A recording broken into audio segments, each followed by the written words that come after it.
You probably don't understand how combat works in Going Medieval as well as you think you do. This flimsy leather armor has an armor rating of 9%, but drops the longsword's damage by 30%, despite the weapon boasting 70% armor penetration. This colonist has a 76% hit chance and is supposed to lose 0.03% per tile, yet they're only actually hitting about 20% of their shots. Crits are supposed to do double damage, but when firing from the high ground, this archer only does 50% more damage.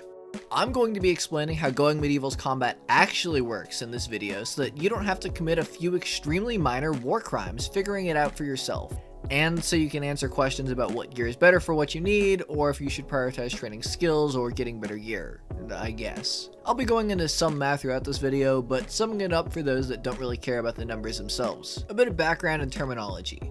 Equipment in this game has a base damage, precision, and attack speed. Higher melee weapon quality, that adjective at the end, or superior material will increase damage but not other stats. Settlers have a skill in either melee or range that gives a multiplier to all of these, mostly to raw damage. Every increase of 10 skill represents about a 35% increase in total damage output. The weapon stats are affected by the settler's multiplier, giving them a base damage, hit chance, and attack speed. When I refer to base stats throughout the rest of this video, I'm referring to this result. Your villagers have a base clumsiness, which affects their chance for an attack to hit but do 0 damage, and a motor function percent, which changes how quickly they attack. These values can be affected by age, perks, and injuries. Everyone has about a 10% chance to dodge attacks. Although it does scale on the melee skill, the difference is tiny between even 0 and 30 skill points. Everyone has a 15% chance to crit, which doesn't seem to scale on anything for melee, but can be affected by certain things when dealing range damage. When a villager or enemy hits someone that isn't armored, they deal their base damage. If the target is wearing any armor at all, that base damage is multiplied by the armor penetration percent, and then that damage is cut by the armor rating itself.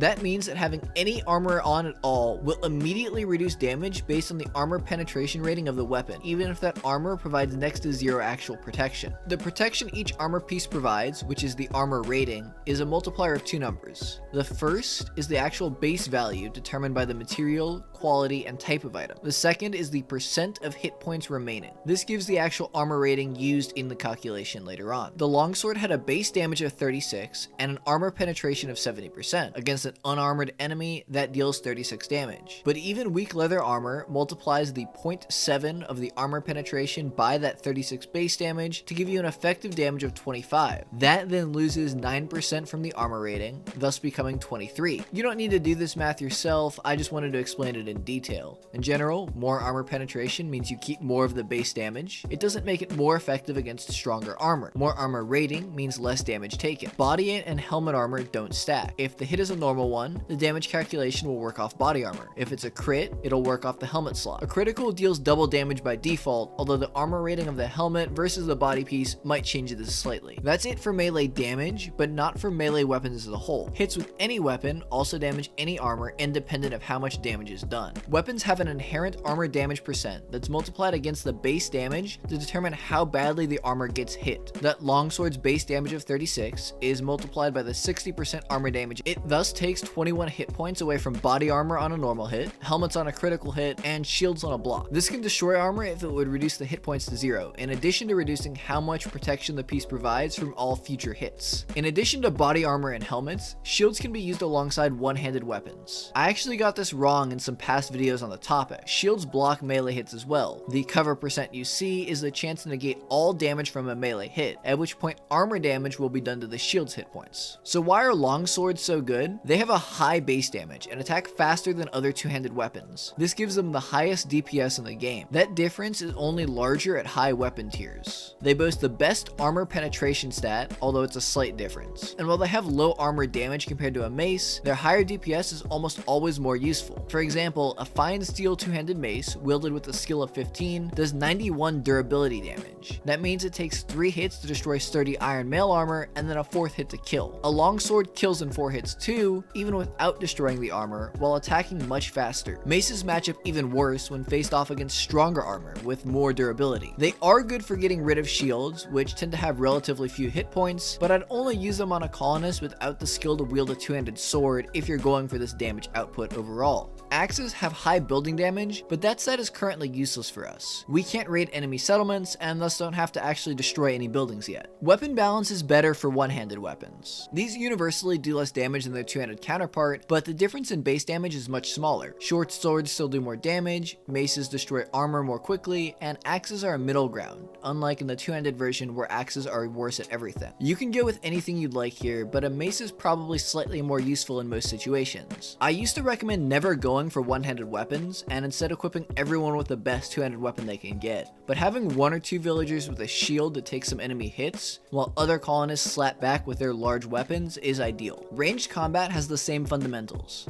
Your items have inherent attributes that are multiplied by a settler's skill and marksmanship to give them base stats. There are three major differences: range, cover, and the effect of high ground. While melee weapons just have a base hit chance, ranged weapons have a precision penalty for every meter away they are from the target, and 1 meter is 1 tile. The base precision and fall off are both dependent on the weapon and its quality. Short bows and long bows don't gain any damage for having a higher quality, although they are more accurate. Crossbows and heavy crossbows, meanwhile, improve in both damage and accuracy. Although the stat says that precision falls off by some hundredths of a percent per meter, that really does not seem to be the case. If it were, you'd expect a distance of 18 tiles to reduce the precision by 0.5% or so, but the fall off is massive. I've counted and tallied hundreds of shots and believe that the actual fall off is in percent, not hundreds of a percent. I could be wrong on this, and there may be other factors, but this lines up well with the math. Some shots will also be blocked by cover. Anything that's between the shooter and target, except for in the first 3 tiles in front of the shooter, will give cover. 1% cover is 1% chance for the shot to do no damage. Shots blocked this way will result in an orange shield icon popping off. Do note that this can be a little wonky if the target is standing on the tile of cover, such as standing on a Merlan, and seems to depend on how far forward in the cover they are. I'd position behind it just to be safe. Merlans may have a shield icon when building them, suggesting they only protect from one direction,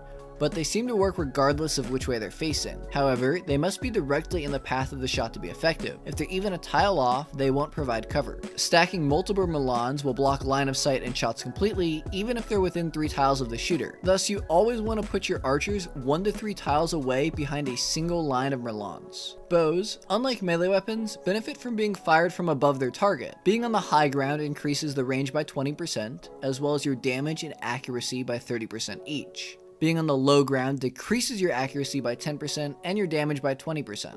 Having the high ground also increases crit chance. The game doesn't specify what it is, but in my testing, the crit rate went from 15% to about 21%, which would represent a 40% increase. I only tested a couple hundred shots this way, and being a little lucky on crits would throw this off, so I'm not 100% sure that this is right. Regardless, high ground good. Always position archers on it. The difference is the same 1 level up as it is 4 levels up. Although they keep the damage buff while above the target by 5 levels or more, they actually feature reduced range compared to being on the same level. Thus, you want to make sure that your archers are firing from 1 to 4 levels above the target. Crit damage can be a little funky for bows. When on the same level, crits will do twice the base damage like you'd expect.